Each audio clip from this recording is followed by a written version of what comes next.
하나님의 기억이 지워지는 시간, 하나님의 기억이 지워지는 시간이란 제목으로 함께 하나님의 말씀을 나누겠습니다. 우리 살다 보면은 오래오래 기억하고 싶은 것도 있지만 정말 잊어버리고 싶은 기억들도 있지 않을까 생각이 됩니다. 여러분, 잊고 싶은 기억들은 어떤 거였어요? 보통 어떤 사람이 될 수도 있고, 어떤 사건이 될 수도 있고, 공간이 될 수도 있고, 어떤 시간이 될 수도 있겠죠. 공통적으로 우리가 시간이 되었든 사람이 되었든 공간이 되었든 어떤 상황이 되었든지 간에 우리가 잊고 싶은 대부분의 기억들은 상처와 아픔을 나에게 주었기 때문이 아닐까 싶습니다. 좋은 것들은 남고 잊고 싶은 것만 골라서 지울 수 있다면 얼마나 좋을까. 근데 생각만큼 지우고 싶어도 잘 지워지지가 않죠. 후회하고 또 지워내고 싶은데도 불구하고 지워지지 않고 끝까지 나를 괴롭히는 그 기억들이 아마 여러분에게도 있지 않을까. 저에게도 물론 있거든요.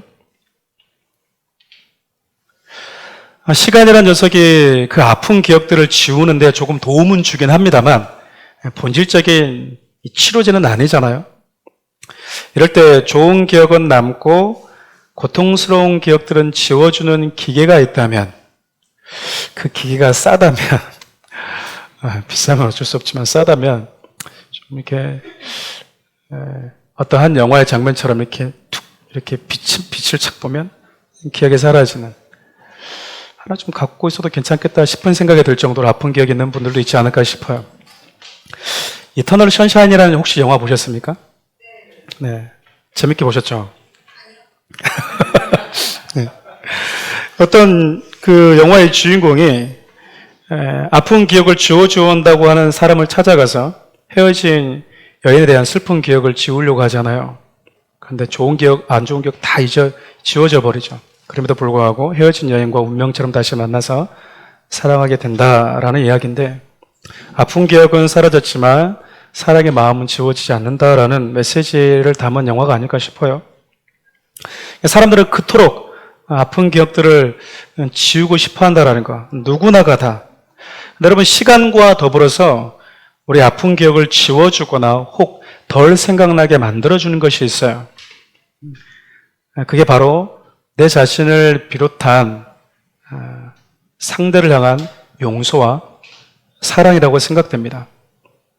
실수하고 정말 기억도 하고 싶지 않은 그런 부끄러운 일을 행한 나를 용서하고 나를 용납해주고, 그리고 정말 나에게 잊지 못할 씻을 수 없는 상처, 아픔을 주었던 사람을 용납하고자 하는 그 마음을 가질 때 비로소 그의 기억에도 그리고 내 삶에도 조금은 아픈 기억이 사라지고 그 아픔의 기억 속에서 자유케 될 수 있기 때문에 그렇습니다.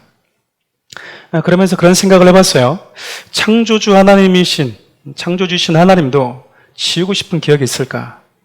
그분도 잊고 싶은 기억이 있을까? 라는 생각을 해보게 됐습니다. 왜냐하면 하나님은 세상을 창조하신 이후에 당신이 그토록 사랑했던, 그래서 당신 곁에 두고 싶어 했던 인간들로 인해서 헤아릴 수 없는 상처와 아픔과 배신, 고통을 경험했기 때문에 그래요. 그러면서 자연스레 제 안에 이런 질문이 들었던 겁니다. 하나님은 그토록 사랑하는 우리에게 받은 아픈 기억을 어떻게 지우실까? 그런 고민 끝에 오늘 본문의 말씀을 읽게 되었어요. 본문은 여러분 잘 아시다시피 속죄 제사에 대한 내용을 담고 있습니다. 결국 이 속죄 제사에 담겨져 있는 메시지는 우리를 속죄하기 위한 어린 양 되신 예수 그리스도를 의미하죠. 속죄제를 드리는 이유는 결국 우리 죄를 씻어내기 위해서인 거죠. 레위기에 등장하는 속죄 제사, 특별히 누가 드렸느냐에 따라서 그 고기와 속죄제 피를 처리하는 방식에 약간의 차이가 있습니다. 오늘 저는 여러분과 함께 동일한 속죄 제사이지만 번제단의 피를 쏟아 부었던 속죄와 성소 안으로 들어갔던 이 속죄의 피가 어떤 의미를 주는지 함께 살펴보고 싶어요. 더불어서 이 속죄의 피가 성부 하나님과 죄인된 우리의 인간의 그 기억에 어떤 영향을 미치는지 함께 나눠보고 싶습니다. 여러분, 속죄제사가 저와 여러분들에게 주는 기본적이고 가장 분명한 메시지는요, 저와 여러분 우리 모두는 속죄가 필요한 죄인이라는 사실이죠. 속죄는 말 그대로 죄를 씻어낸다라는 의미입니다. 하나님과의 관계 회복을 위한 제사라고 할 수 있겠죠. 모든 인간은요, 속죄가 필요해요. 속죄의 은혜가 필요한 자들입니다. 족장, 일반 평민들뿐만 아니라 제사장들까지 누구도 여기에는 예외일 수는 없어요. 저와 여러분들은 부지 중이라도 죄를 지을 수밖에 없는 연약함을 가지고 살아가는 죄인들이기 때문에 그렇습니다. 죄를 지었기 때문에 죄인이기도 하고, 죄인이기 때문에 죄를 지을 수밖에 없는 연약함을 가지고 살아가는 존재들인 것이죠. 우리가 이토록 연약한 존재라는 사실을 하나님은 아셨을까요? 몰랐을까요? 아셨죠. 다시 내가 결단하고 믿음으로 살아보겠나라고, 다시 하나님의 뜻대로 살겠나라고 다짐해도 그 결심과 그 결단이 정말 연기처럼 사라져버릴 수 있는 연약함을 가지고 있는 존재가 우리들 아니겠습니까? 하나님은 그 사실을 너무나 잘 아셨어요. 그렇기 때문에 속죄 제사 제도를 주신 거죠. 그러니까 속죄 제사를 우리에게 주셨다라는 이야기는 너희들은 연약해서 넘어질 수밖에 없는 존재이다. 언제 터질지 모르는 이 죄라는 시한폭탄을 가지고 살아가는, 터지면 나도 죽고 내 주위에 있는 사람에게도 상처를 줄 수밖에 없는 연약한 존재다라는 사실을 하나님이 아셨기에 속죄 제사라는 제도를 저와 여러분들에게 준 거 아니겠습니까? 그러니까 속죄 제사 제도 안에는 연약한 우리를 아시는, 배려하시는, 사랑하시는 그분의 사랑이 담겨져 있다고 할 수 있겠죠. 그만큼 여러분 죄는요, 하나님과 우리의 관계를 파괴시켜버리는 힘이 있어요. 이사 59장 1절과 2절의 말씀은 죄가 가진 파괴력을 다음과 같이 표현합니다. 함께 읽어볼까요? 여호와의 손이 짧아 구원하지 못하심도 아니요 귀가 둔하여 듣지 못하심도 아니라 오직 너희 죄악이 너희와 너희 하나님 사이를 갈라놓았고 너희 죄가 그의 얼굴을 가리어서 너희에게서 듣지 않으시게 함이니라. 죄는 창조주 하나님과 우리와의 사이를 갈라놓는 힘이 있대요. 여러분 잊어버리시면 안 돼요. 어떻게 이럴 수 있지? 가능하답니다. 창조주 하나님과의 관계도 갈라놓아 버릴 수 있는 힘이 죄는 죄는 가지고 있대요.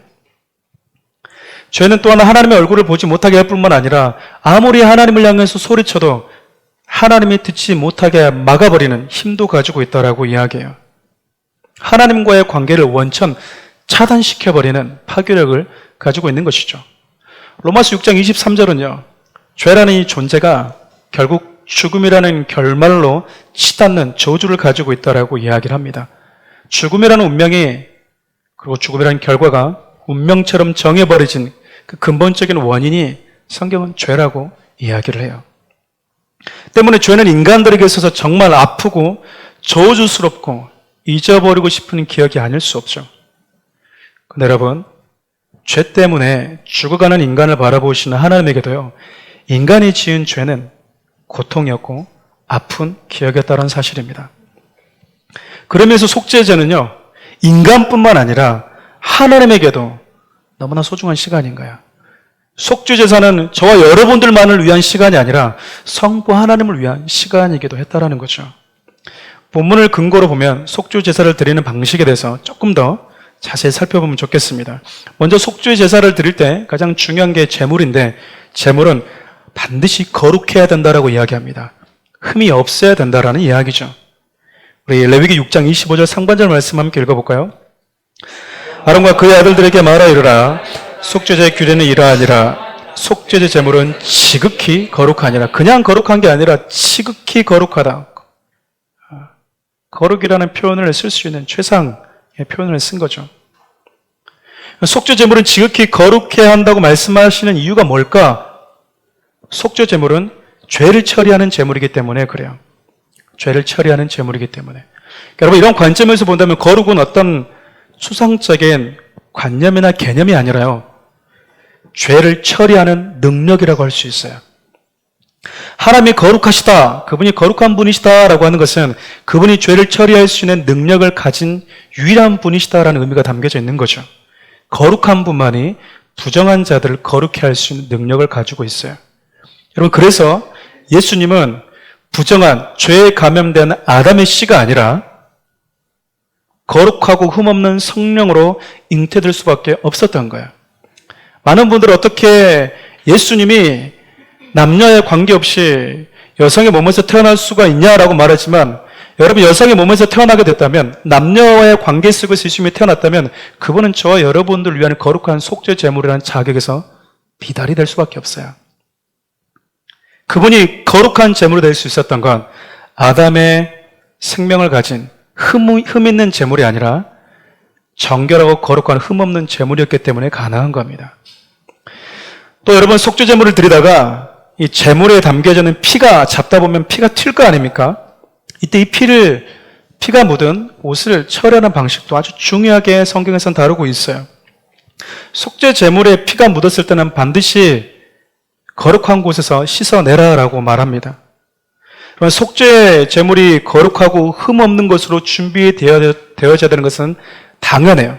그런데 여러분, 속죄 제물이 온 회중의 죄를 전가받았을 때 그 제물의 몸은 이제 죄를 담은 육체로 바뀌는 거죠. 때문에 속죄 제물을 잡을 때 제사장의 옷에 묻은 피는 반드시 씻어내야만 했던 겁니다. 여러분, 문제는요, 이 하얀 세마포에 묻은 이 피가 잘 지워집니까? 안 지워집니까? 웬만하면 잘 안 지워지죠. 지금도 잘 안 지워지죠. 여러분, 오염된 죄는요, 세상의 어떤 비누나 세제로 지워도요, 지워내지 않을 만큼 지독스럽습니다. 여러분, 이 죄가 잘 지워지지 않는 지독스러운 것이라는 것을 예레미야는 다음과 같이 표현해요. 우리 예레미야 2장 22절 말씀 함께 읽겠습니다. 주 여호와의 말씀이니라. 내가 잿물로 스스로 씻으며 내가 많은 비누로 씻을지라도 내 죄악이 내 차에 그대로 있으리니. 이게 무슨 말이에요? 세상의 그 어떤 것으로도 인간의 붉은 죄를 지워낼 수 없다, 그 말이에요. 근데 거룩한 하나님은 우리의 붉은 죄를 정결케 하실 수 있다고 하십니다. 우리 이사야 1장 18절 말씀도 함께 읽어보겠습니다. 여호와께서 말씀하시되 오라 우리가 서로 변론하자. 너희의 죄가 주홍 같을지라도 눈과 같이 이어질 것이요 진홍같이 붉을지라도 영털같이 있게 되리라. 여러분, 죄에 오염된 붉은 피를 거룩한 곳에서 빨아야 한다. 다른 곳에서 빨면 안 돼. 반드시 거룩한 하나님 앞에서 빨아야 된다라고 말씀하신 게 바로 이 때문이에요. 죄에 오염된 붉은 피를 빨아서 정결케 하실 수 있는 분은 누구밖에 없습니까? 여러분, 하나님밖에 없어요. 예수 그리스도밖에 없다는 이야기입니다. 그래서 본문은 속죄제는 반드시 하나님이 계신 그 현장 앞에서 이루어져야 한다고 말씀하고 있는 거예요. 우리 25절 하반절 말씀도 함께 읽겠습니다. 속죄제물은 지극히 거룩하니 여호와 번제물을 잡는 곳에서 그 속죄제 제물을 잡을 것이요. 물론 하나님 앞에서 이루어진 참혹한 그 현장, 하나님이 눈을 이렇게 휘신히 뜨고 당신의 독생자가 피 흘려 죽은 것을 본 게 아니라 그분이 분명하게 보셨다. 그분이 직접 그를 행하셨다라는 의미도 담겨져 있어요. 그러나 오늘 본문에서는 하나님이 그 옷을 빨 때는 반드시 내가 있는 앞에서 하나님이 계신 그 거룩한 곳에서 빨아야 한다라고 이야기를 하십니다. 여러분 아시다시피 혈루증 걸렸던 여인이 예수 그리스도의 거룩한 옷을 잡을 때 무슨 일이 벌어지죠? 그의 피의 근원에서 회복이 됩니다. 부정한 피를 흘렸던 여인이 예수 그리스도의 은혜로 새롭고 깨끗하게 되는 시간인 거죠. 그래요. 거룩하신 하나님은 우리의 죄가 아무리 주홍 같고 또 진홍같이 붉을지라도 그것을 양털보다 그리고 눈보다 더하게 만드시는 분이십니다. 여러분 믿으십니까? 오직 거룩한 분만이 우리의 죄를 희게 할 수 있는 능력을 갖고 있는 거죠. 둘째로 여러분, 속죄제의 이 고기, 피가 튀었을 때는 그렇게 거룩한 곳에서 빨아라고 말씀하셨고, 속죄제의 이 고기를 삶은 이 그릇을 처리하는 방식도 성경은 이야기하고 있습니다. 그것이 만일 토기에서 삶았으면 깨트리고 유기에서 삶았으면 닦아내면 된다라고 이야기를 해요. 토기 안에 담긴 속죄의 고기는요, 우리 인간의 죄를 담아낸 육체죠.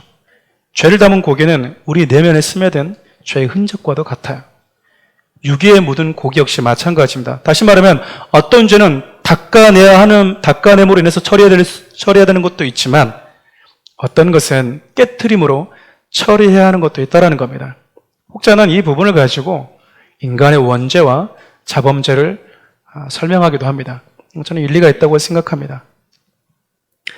예수의 속죄의 피가 우리의 내면은 뿐만 아니라 그 내면 깊이 잠재되어 있는 더러움뿐만 아니라 우리의 모든 삶까지 깨끗하게 씻어내는 능력이 있다고 성경은 이야기를 해요. 우리 히브리서 9장 13절에서 14절 말씀 함께 읽어볼까요? 염소와 황소의 피와 및 암송아지의 죄를 부정한 자에게 뿌려 그 육체를 정결하게 하여 거룩하게 하거든 하물며 영원하신 성령으로 말미암아 흠없는 자기를 하나님께 드린 그리스도의 피가 어찌 너희 양심을 죽은 행실에서 깨끗하게 하고 살아계신 하나님을 섬기게 하지 못하겠느냐. 우리 요한일서 1장 7절 하반절 말씀도 함께 읽어보겠습니다. 그 아들의 예수의 우리를 모든 죄에서 깨끗하게 하실 것이요. 그러니까 여러분, 예수 그리스도의 피는 내면에 스며든 죄는 물론 우리의 모든 행위의 죄까지 씻어내는 유일한 피라는 거예요. 뼛속까지 죄인인 우리의 존재성은 물론이고 육체를 안고 살아가는 동안 반복해서 넘어질 수밖에 없는 우리의 모든 연약함까지 예수의 그리스도의 피는 씻어내고 닦아내는 능력이 있다라는 겁니다. 예수께서 바로 그 생명의 보혈을 저와 여러분들을 위해서 아낌없이 흘려주셨다라고 성경은 이야기를 합니다. 마지막으로 함께 살펴보고 싶은 게 있어요. 바로 번제물의 모든 피를 쏟아붓는 속죄 제사와 피를 가지고 성소 안으로 들어가는 속죄의 제가 우리에게 주는 교훈입니다. 먼저 여러분, 속죄 제사가 등장한 4장과 6장을 보면 이 족장과 일반 백성들이 드린 속죄 제물은요, 제사장이 회막에서 거룩한 곳에서 먹을 수 있었어요. 그런데 제사장과 온 회중의 죄를 감당한 속죄의 제물은요, 먹을 수가 없었습니다. 왜 먹을 수가 없었을까? 제사장과 온 회중을 위한 속죄제 피는 성소의 휘장으로 가지고 들어가야 됐기 때문에 그래요. 우리 성소 휘장에서 속죄 피가 어떻게 사용되었는지 우리 레위기 4장 5절에서 6절 말씀 함께 읽겠습니다. 기름 부음 받은 제사장은 그 수송아지의 피를 가지고 회막에 들어가서 그 제사장의 손가락에 그 피를 찍어 여호와 그 성소의 휘장 앞에서 7번 뿌릴 것이며, 그러니까 제사장이나 혹 온 회중을 위한 속죄 피는 번제단이 아니라 성소한 휘장 앞에 뿌리는 데 사용되었다고 이야기를 해요. 여러분, 성소와 지성소 사이를 가로막고 있는 이 휘장에 피를 뿌림으로 인해서 무슨 일이 일어났는가? 우리 너무나 잘 알지 않습니까? 히브리서 기자는 이렇게 이야기를 해요. 10장 19절에서 20절 말씀도 함께 읽어보겠습니다. 그러므로 형제들아, 우리가 예수의 피를 힘입어 성소에 들어갈 담력을 얻었나니 그 길은 우리를 위하여 휘장 가운데 열어놓으신 새로운 산길이요 휘장은 곧 그의 육체니라. 한번 정리하면 예수 그리스도의 피가 성소와 하나님의 임재를 상징하는 지성소 사이를 가로막고 있던 그 피에 뿌려졌다. 그 말은 예수 그리스도의 십자가의 보혈로 인해서 우리가 하나님 앞에 당당하게 나아갈 수 있게 되었다라는 것입니다. 당신의 육체를 상징하는 이 휘장, 그것을 예수님이 십자가에서 뭐 하시죠? 찢어내시죠. 휘장이 찢어지는 순간 지성소가 훤히, 가려져 있던 지성소가 훤히 보이게 되는 것입니다. 즉, 그러니까 예수님이 당신의 육체를 찢으셨다. 그 말은 하나님께 가로막혀 있던 너희들, 하나님께 나아가는 그 길이 가로막혀 있던 너희들, 이제 보고 들어갈 수 있게 되었다라는 것을 우리에게 보여줘요. 공의의 보좌가 은혜의 보좌로 바뀌는 시간인 거죠. 좀 더 자세히 이 부분을 살펴보면 좋을 것 같아요. 속죄 제물을 잡을 때 어떤 속죄 피는 번제단에 모두 쏟고요, 어떤 속죄 피는 성소로 가져가는 이유는요, 바로 이 영원한 속죄 제물이 가지고 있는, 그 영원한 속죄 제물을 상징하는 예수 그리스도의 죽으심이 가지고 있는 이중성 때문에 그래요. 먼저 여러분, 예수 그리스도의 십자가의 피는 저와 여러분들의 죄를 씻어내는 대속을 위한 피이고 죽음입니다. 번제단에서 피를 쏟으며 죽어가는 제물은 저와 여러분들의 죄를 대속하신 예수 그리스도의 죽음을 상징하는 것이죠. 다시 말하면 번제단에서 속죄의 피가 쏟아지는 시간은, 아낌없이 다 쏟아지는 시간은요, 우리의 모든 죄가 처리될 뿐만 아니라 죄에 대한 우리의 모든 기억이 씻어지고 사라지는 시간이라고 할 수 있어요. 그러나 성소 안으로 가져간 속죄의 피는 하나님의 공의의 보좌를 은혜의 보좌로 바꾸는 시간이었던 겁니다. 여러분 잘 아시는 히브리서 4장 16절 말씀 함께 읽겠습니다. 그러므로 우리는 긍휼하심을 받고 때를 따라 돕는 은혜를 얻기 위하여 은혜의 보좌 앞에 담대히 나아갈 것이니라. 공의의 보좌가 은혜의 보좌로 바뀌는 시간. 우리 히브리서 9장 23절에서 24절 말씀도 함께 읽어볼까요? 그러므로 하늘에 있는 것들의 모형은 이런 것들로서 정결하게 할 필요가 있었으나 하늘에 있는 그것은 이런 것들보다 더 좋은 제물로 할지니라. 그리스도께서는 참것의 그림자인 손으로 만든 성소에 들어가지 아니하시고 바로 하늘에 들어가사 이제 우리를 위하여 하나님 앞에 나타나시고, 예수님은 당신의 육체와 피를 아낌없이 저와 여러분들을 위해서 쏟아부어 주셨죠. 속죄의 피는 우리 안에 새겨진 죄의 기억을 지워버림과 동시에 예수님의 그 보혈, 특별히 성소 안에서 뿌려진 예수 그리스도의 보혈은요, 성부 하나님의 기억 속에 우리의 죄가 지워지는 시간이기도 합니다.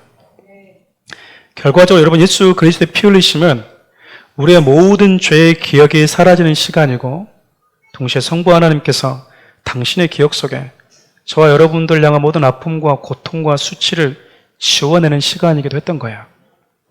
그래서 속죄제의 피는 번제단에서만 처리되었던 것이 아니라 성소 안으로도 들어갔던 거예요.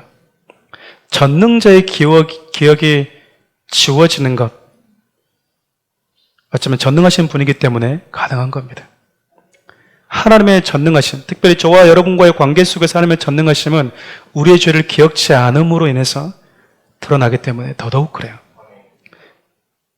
사랑하는 우리 교회 성도 여러분, 우리가 지은 이 죄는요, 우리에게만 고통이 되는 것이 아니라 성부 하나님에게도 아프고 고통스러운 기억이었어요. 우리만 지워내고 싶은 기억이 아니라 하나님도 지워버리고 싶었던 기억이라는 말이죠. 하지만 예수 그리스도께서 속죄의 피를 흘려주심으로 인해서 하나님은 이제 저와 여러분들의 죄를 기억하지 않겠다라고 말씀하십니다. 우리 예레미야 31장 34절 말씀도 함께 읽어볼까요? 그들이 다시는 각기 이웃과 형제를 가르쳐 이르기를 너는 여호와를 알라 하지 아니하리니 이는 작은 자로부터 큰 자까지 다 나를 알기 때문이라. 내가 그들의 악을 사하고 다시는 그 죄를 기억하지 아니하리라. 여호와의 말씀이라. 이 말씀을 히브리서 기자는 다음과 같이 재해석해줘요. 우리 히브리서 10장 15절에서 18절을 표준 세번역으로 같이 읽어보겠습니다. 그리고 성령도 우리에게 증언하여 주십니다. 먼저 이렇게 말씀하셨습니다. 나 주가 말한다. 그날 이후에 내가 그들에게 세워줄 언약은 이것이다. 나는 내 율법을 그들의 마음에다 주고 그들의 생각에다 새겨줄 것이다. 그는 또 말씀하셨습니다. 나는 그들의 죄와 그들의 불법을 더 이상 기억하지 않을 것이다. 죄와 불법이 용서되었으니 죄를 사하는 제사는 여러분, 잊어버리고 싶은 죄에 대한 모든 기억은 예수 그리스도의 십자가의 죽으심으로, 그 십자가의 죽으심 단 한 번으로 충분했다라고 성경이 이야기를 해요.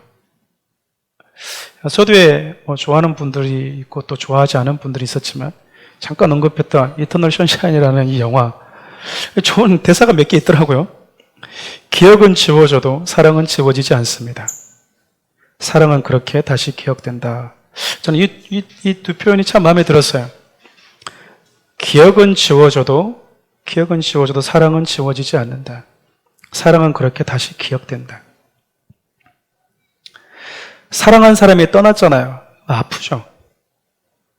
그래서 그 아픈 기억을 모두 지워버렸는데 사랑하는 사람을 향한 사랑은 남아있었던 겁니다.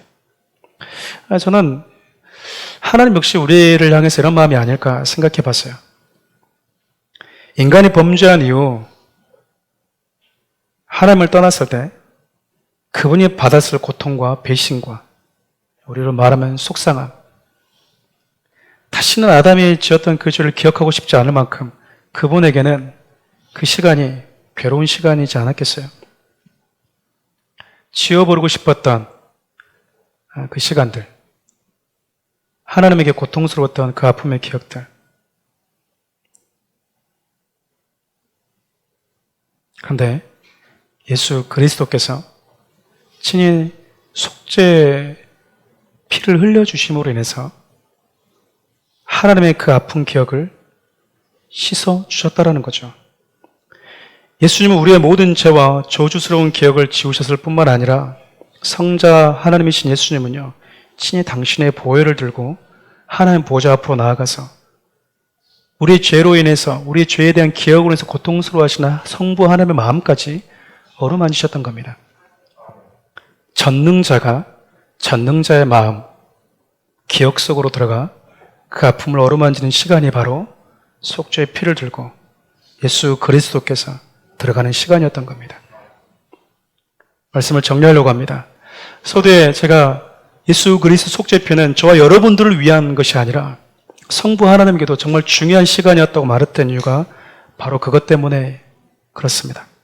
예수님의 그 보혈을 통해서 하나님은 당신이 느끼셨던, 경험하셨던 모든 아픔의 기억이 사라졌다. 나는 이제 괜찮다라고 말씀하고 있어요.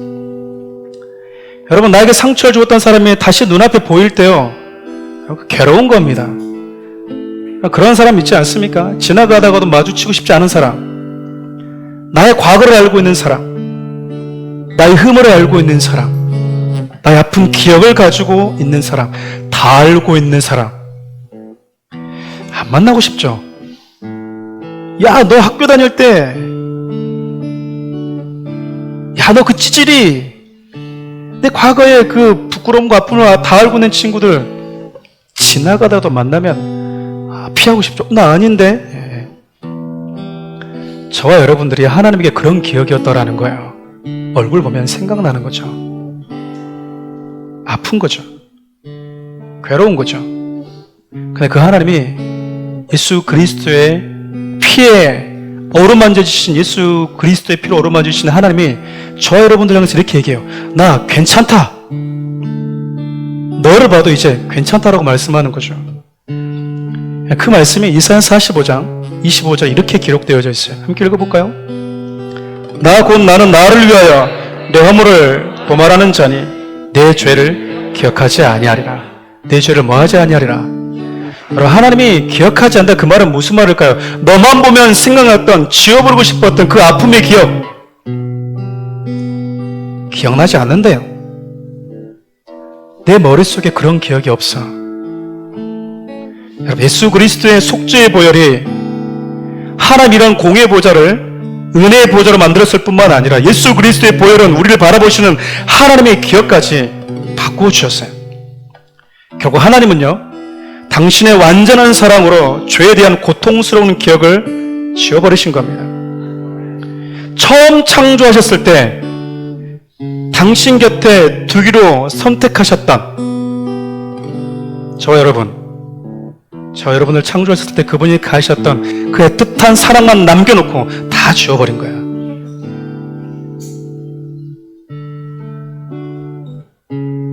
기억은 지워졌는데 저와 여러분들 향한 사랑은 남아있는 거예요.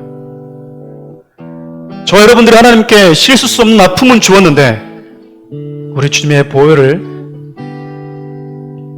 그 보혈이 성소 안으로 가지고 들어가자 우리 하나님이 저와 여러분들 향해서 나는 이제 사랑만 남았다라고 말씀하고 있는 겁니다. 여러분, 저는 개인적으로 이 말씀 보면서 되게 좀 하나님의 마음 느껴지지 않으십니까? 또 불쌍한 거죠. 하나님이 나 보면 너 무슨 자식인지, 너 본래 어떤 녀석인지 다 보이는데 나 그거 기억 안 나는데? 나는 그거 하나도 기억이 안 나는데. 너 왜 그래? 너 왜 울어? 괜찮아. 나는 그 모든 기억이 다 지워졌다고. 그렇게 능청스럽게 우리에게 말씀하시는 그 하나님 얼굴 한번 상상해 보세요.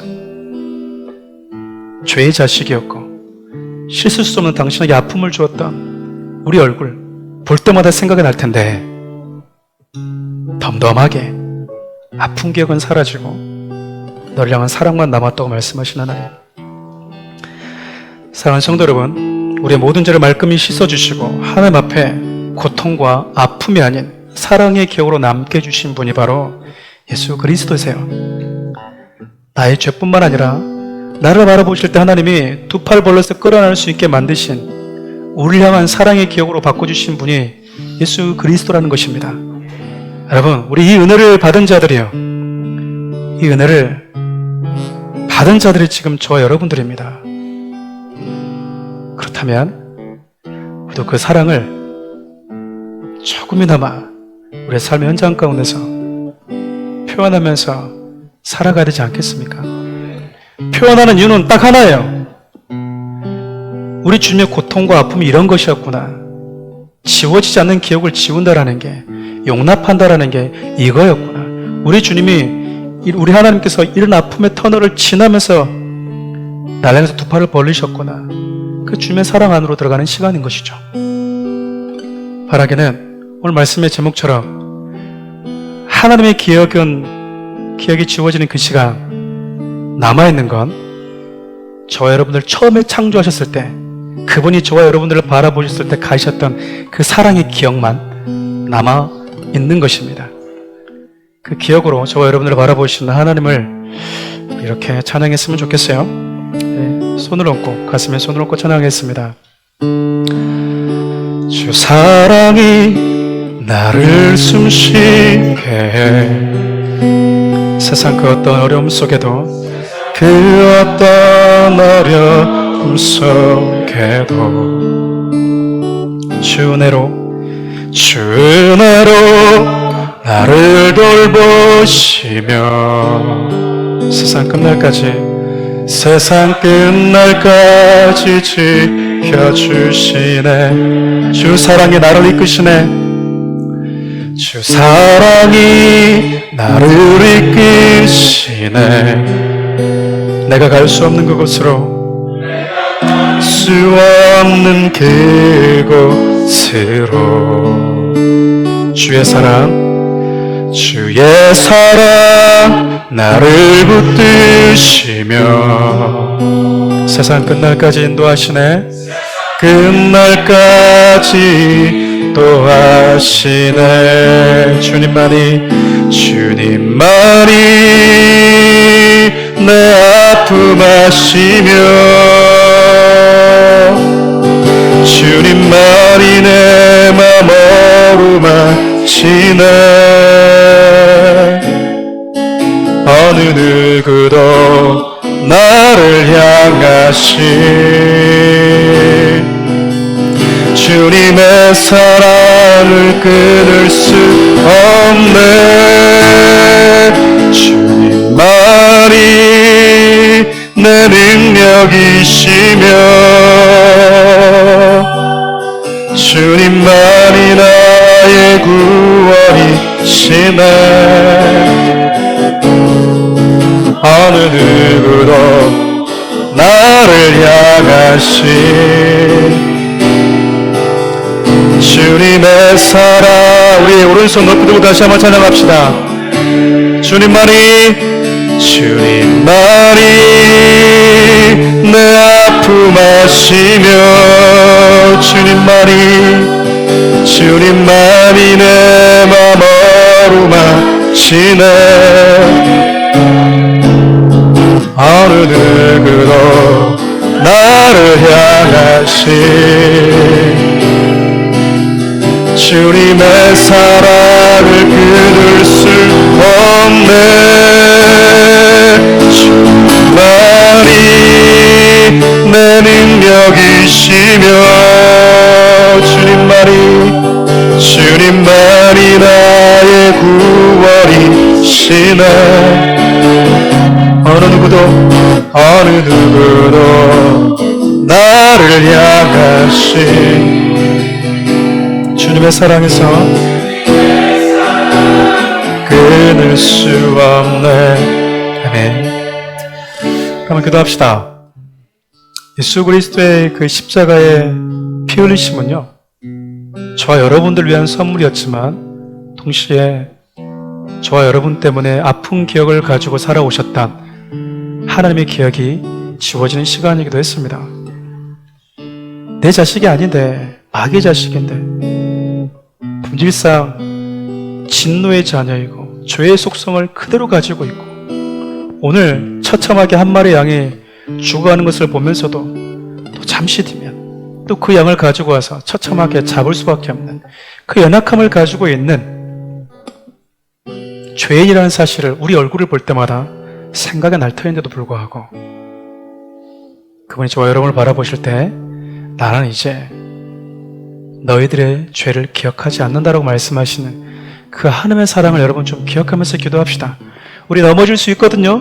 근데 우리가 그 넘어짐을 당연하게 생각하지 않고 다시 일어서는 이유는요, 그렇게 나를 바라보면서 나는 너의 죄를 기억하지 않아 라고 말씀하시는 그분의 은혜와 사랑 때문인 거죠.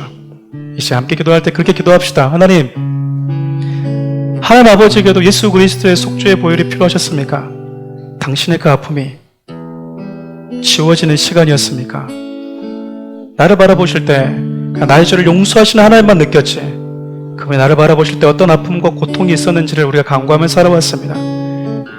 이제 하나님의 그 사랑을 바라보기를 원합니다.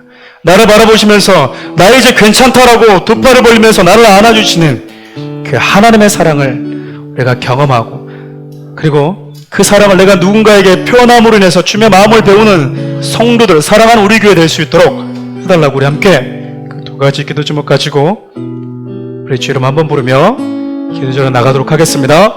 주여 살계신 하나님, 그렇습니다. 하나님, 예수 그리스도의 아낌없이 피 흘려주심으로 인해서 우리의 모든 죄가 씻어졌습니다. 예수 그리스도의 그 은혜와 그 사랑으로 인해서 우리의 모든 죄가 씻겨졌습니다. 하지만 하나님, 우리를 바라보실 때 하나님이 느끼셨던 고통과 아픈 그 기억들, 예수 그리스도의 십자가의 보혈은 우리 하나님의 아픈 기억까지 어루만지는 사랑이었습니다.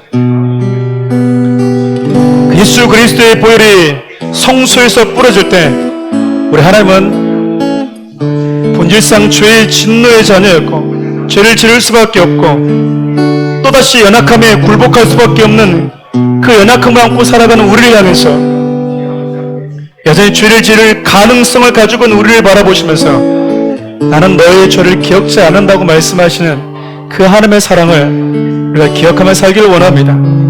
우리가 오늘 회개하는 이유는, 우리가 다시 엎드리는 이유는 두려워서가 아니라 하나님의 징계 때문이 아니라 나 너의 죄를 기억하지 않는다고 말씀하시는 너무나 능청스럽게 의연하게 두 팔을 벌고 나를 안아주시는 그 하나님의 사랑의 눈빛 때문인 줄 믿습니다. 우리가 이제 그 사랑을 누군가에게 표현함으로 인해서 나를 향해서 두 팔을 벌리신 그 하나님, 나를 향해서 두 팔을 벌리시기까지 그분이 얼마나 많은 아픔과 눈물을 쏟으셔야만 했는지를 우리가 경험하고 체험하고 그 하나님의 사랑을 배우는 성도들의 삶이 될 수 있도록 도와주십시오. 살계신 하나님, 우리의 죄가 씻어지는 시간은 하나님의 기억 속에 우리의 죄가 지워지는 시간이기도 했습니다. 하나님 아시지 않습니까?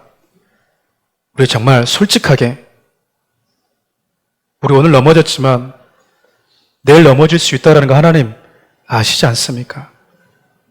우리가 살아가면서 하나님의 마음에 슬픔과 고통을 안겨줄 수 있다는 거 하나님 알고 있지 않습니까?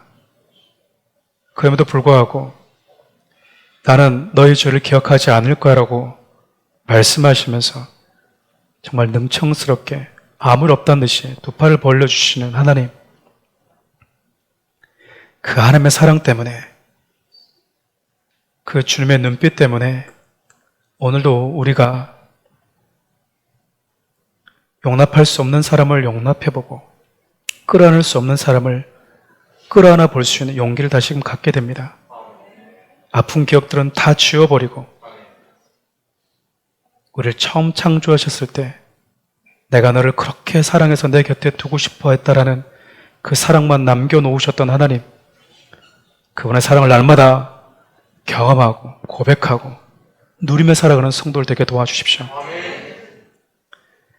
우리의 모든 죄를 씻어주시고 우리에게 있는 모든 죄의 아픈 기억들을, 하나님의 아픈 모든 기억을 지워주신 예수 그리스도의 대속의 은혜와 그 모든 아픔의 기억을 지워내신 이후에 두 팔 벌려서 나는 너의 모든 죄를 기억하지 않는다라고 말씀하시는 하나님의 사랑의 눈빛과, 때로는 수치스럽고 부끄러워 주님 앞에 다가설 수 없을 때 두 팔 벌리고 나를 기다리고 있다라고 하시는 그 하나님의 사랑을 기억하게 해주시는 성령 하나님의 따스한 사랑이 오늘 말씀을 듣고 하나님의 은혜 가운데 살아가기를 원하는 귀한 성도를 머리 위에, 사랑하는 우리 교회 위에, 나라와 민족과 교회들 위에 삼위 하나님의 크신 위로와 사랑이 함께하기를 간절히 축원하옵나이다. 아멘.